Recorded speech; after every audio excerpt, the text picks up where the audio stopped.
வணக்கம். சித்தக்கேட் உணவை மருந்து மருந்தை உணவு. தாய்ப்பால் எவ்வளோ முக்கியம் அப்படிங்கிறது நமக்கு எல்லாருக்கும் தெரியும். முதல் 6 மாதம் தாய்ப்பால் மட்டுமே நம்ம குழந்தைகளுக்கு கொடுத்துட்டு வந்தால் குழந்தைகள் அவங்க ஆயுட்காலம் வரைக்கும் ஒரு நோய் எதிர்ப்பு சக்தியோட ஒரு குழந்தையா எந்த நோயும் வராமல், அந்த நோய் ஏதாவது சின்னதாக வந்தால் கூட அதை எதிர்ப்பு சக்தி உடம்புல அதிகமாக இருக்கிற குழந்தையா நல்ல சீரான வளர்ச்சி, உடல் வளர்ச்சி மட்டும் இல்லை, மன வளர்ச்சிக்கும் மூளை வளர்ச்சிக்கும் உறுதுணையாக இருக்கிறது இந்த தாய்ப்பால் மட்டும்தான். ஸோ இந்த தாய்ப்பால் இந்த காலத்து பெண்களுக்கு அது அதிகமாக சுரக்கிறது இல்லைங்கிற இது நிறையவே இருக்குது. அதுக்காக வேறு என்னென்னமோ ட்ரிங்க்ஸ்லாம் குடிக்கிறாங்க. ரொம்ப சாதாரண விஷயங்கள். உணவில் கட்டுப்பாடு இருக்கணும். குறிப்பிட்ட ஒரு சில உணவுகள் அதிகமாக எடுத்துக்கணும்.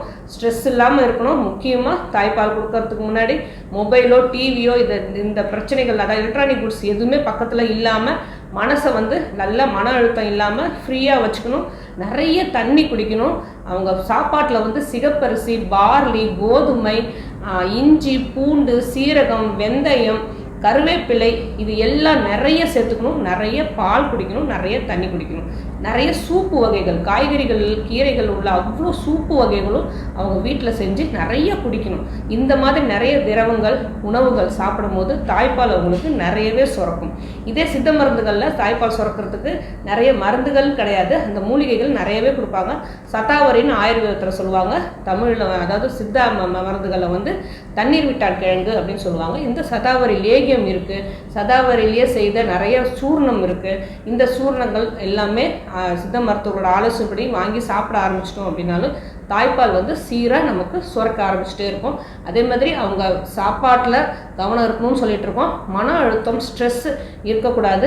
குழந்தை மேலே ஒரு பாசம், அன்பு இருக்கும்போது தாய்ப்பால் சீராக சுரக்க ஆரம்பிக்கும். அதாவது தான் ஒவ்வொருத்தரையும் சொல்லும் போது தாய்ப்பால் குழந்தைக்கு எப்படி உடல் வளர்ச்சியும் மலர் வளர்ச்சியும் நமக்கு மூளை வளர்ச்சியும் கொடுக்குதோ, அதே தாய்ப்பால் சுரக்கிறதுக்கும் தாய்மார்களும் நல்ல உடலும் அவங்களுக்கு ஆரோக்கியமாக இருக்கணும், மனமும் ஆரோக்கியமாக இருக்கணும். மனம் ஆரோக்கியமாக இருக்கும்போது அவங்களுக்கு தாய்ப்பால் சீராக சுரந்துக்கிட்டே வரும்.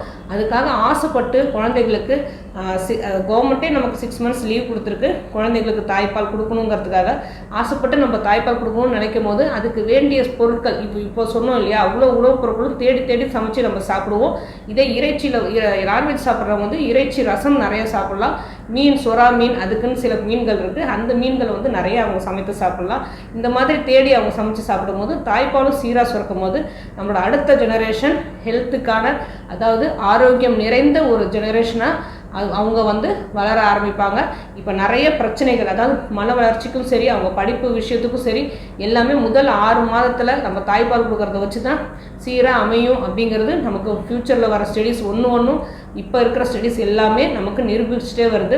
அதனால் கவனமாக ஒவ்வொரு தாய்மார்களும் அதாவது இப்போ ஃபர்டிலிட்டி கிளினிக் ஒவ்வொரு இடத்துலையும் இருக்குது இல்லையா, ஒரு குழந்தை பேர் கிடைக்கிறது அவ்வளோ சிரமமாக இருக்குது. குழந்தை பேர் கிடைச்ச போது அந்த முதல் 6 மாதம் வெறும் தாய்ப்பால் மட்டுமே நம்ம குழந்தைகளுக்கு கொடுக்கும்போது அது ஒரு பெரிய வரமாக அடுத்த ஜெனரேஷனுக்கு அமையும். இதை கவனமாக நம்ம எடுத்துக்கணும். இந்த தாய்ப்பால் சீராக சுரக்கலாட்டியும் சித்த மருத்துவர் அடங்கி அதுக்கேற்ற மருந்துகளும் சேர்த்து உணவோடு சேர்த்து நம்ம சேர்த்து சாப்பிடும் போது இந்த பிரச்சனையும் நிறையா அவங்களுக்கு நீங்கிடும். சீரான உடற்பயிற்சியும் அவங்க செய்யணும். மனதையும் ஃப்ரீயாக வச்சுக்கணும், ஸ்ட்ரெஸ் இல்லாமல். இந்த மாதிரி உணவும் சித்த மருந்துகளும் சேர்ந்து சாப்பிடும் போது நம்ம குழந்தைகளுக்கு தாய்ப்பால் சீராக சுரந்து அவங்க எதிர்காலத்தை நல்ல விதமாக நமக்கு அமைச்சு கொடுக்குற முக்கியமான சொத்தாக அமையும்.